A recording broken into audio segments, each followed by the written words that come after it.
Shalom, salam, damai sejahtera dalam kasih Tuhan. Jumpa kembali di RHI, Renungan Hari Ini. RHI, Renungan Hari Ini. Saudara, ada satu pertanyaan. Mengapa seolah Tuhan membiarkan pandemi belum segera berakhir?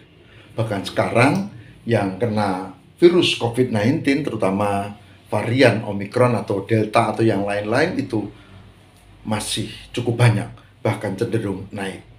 Ada pertanyaan, mengapa? Mengapa seolah-olah Tuhan membiarkan kita sakit? Benarkah Tuhan membiarkan? Mengapa kita berdoa dan kena juga?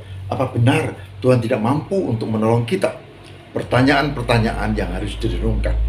Saudara, hari ini saya mau mengajak kita untuk mendalami satu ayat yang penting yang saya mau tunjukkan bahwa sebenarnya Tuhan itu Maha Kasih dan menolong kita. Mari kita siapkan diri kita, Tuhan memberkati.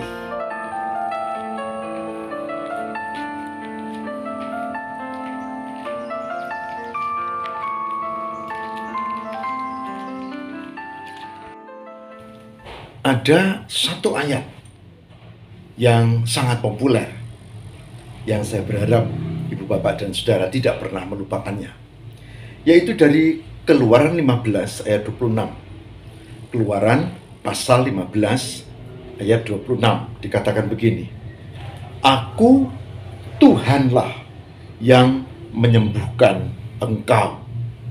Aku Tuhanlah yang menyembuhkan engkau. Keluaran 15 ayat 26. Apa maksud ayat ini? Yang pertama, saudara, maksud ayat ini menunjukkan bahwa janji Tuhan, ya dan amin, itu terjadi. Janji Tuhan bahwa akan menolong dan menyembuhkan itu terjadi. Oleh sebab itu, kalau tadi yang bilang, kok ini kita dibiarkan sakit, sebetulnya enggak. Mungkin kita yang memang harus menerima kenyataan itu. Mungkin kita kurang hati-hati, atau memang imun kita melemah. Tapi yang jelas sakit itu ada dan Tuhan berjanji mau menolong, menyembuhkan. Ada yang bertanya, tapi Pak, kenapa ada juga yang tidak sembuh? Bahkan ada yang meninggal. Tidak sembuh-sembuh, bahkan ada yang langsung meninggal. Saudara, saya beritahu, tidak ada yang kekal di dunia ini. Dan itu misteri kehendak Allah. Ada orang yang sakit parah dan sembuh. Ada orang yang sakit sebentar tidak tertolong. Maka itu adalah kehendak Tuhan. Tapi janji Tuhan, ya dan amin, Dia menolong, Dia memberkati. Saudara, orang yang sakit, yang tidak kunjung sembuh, itu mengalami kelelahan, keputusasaan, kepahitan yang mendalam. Dan kepahitan itu dilambangkan seperti yang terjadi pada bangsa pilihan di Mara. 3 hari perjalanan dari Mesir menuju tanah perjanjian Kanaan. Tanah itu disebut Mara karena rasanya pahit. Pahit. Itu lambang, ini catatan yang kedua, orang yang sedang mengalami sakit penyakit yang tidak sembuh-sembuh. Ada kepahitan, ada keputusasaan, ada ketakutan, ada kecemasan, dan ada juga keraguan-raguan terhadap Tuhan. Poin pertama, Tuhan pasti menolong. Poin kedua, Tuhan itu punya kehendak bebas, tidak seperti kita bisa perintah orang lain yang menjadi bawahan kita. Yang ketiga, Tuhan punya cara tersendiri. Umat pilihan ketika sedang dimarah, saudara, dikatakan pada Keluaran 15 ayat 25. Kalau tadi Keluaran 15 ayat 26, ini ayat sebelumnya dikatakan begini. Musa berseru-seru kepada Tuhan, dan Tuhan menunjukkan kepadanya sepotong kayu.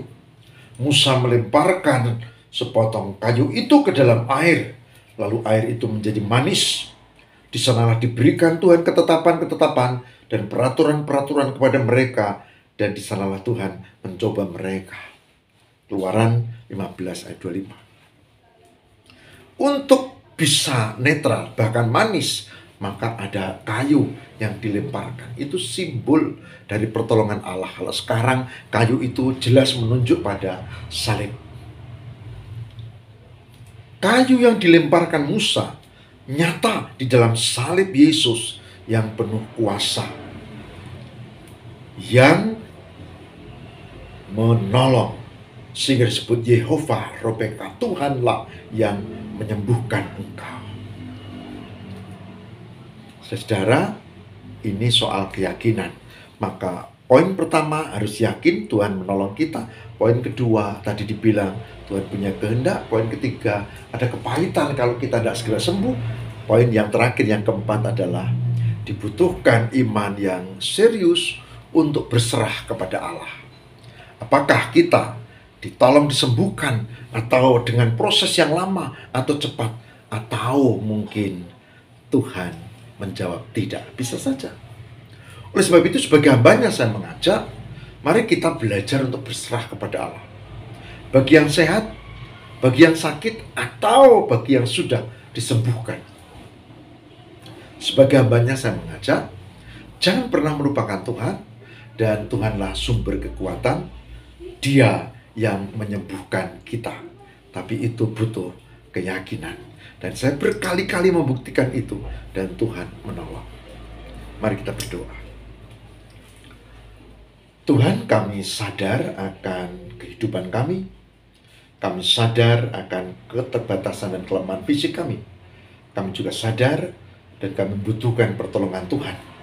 Yang kadang kami menanti cukup lama, yang kadang cepat, yang kadang seolah terabaikan. Tapi hari ini kami mendapat poin penting. Kami harus belajar untuk tetap percaya akan penyertaan Tuhan, dan kami tidak boleh semplah. Kami harus tetap semangat dan yakin. Tolonglah ya Roh Kudus, kami memilikinya, keyakinan bahwa Tuhan menyembuhkan kami. Terima kasih ya Allah. Haleluya. Amin.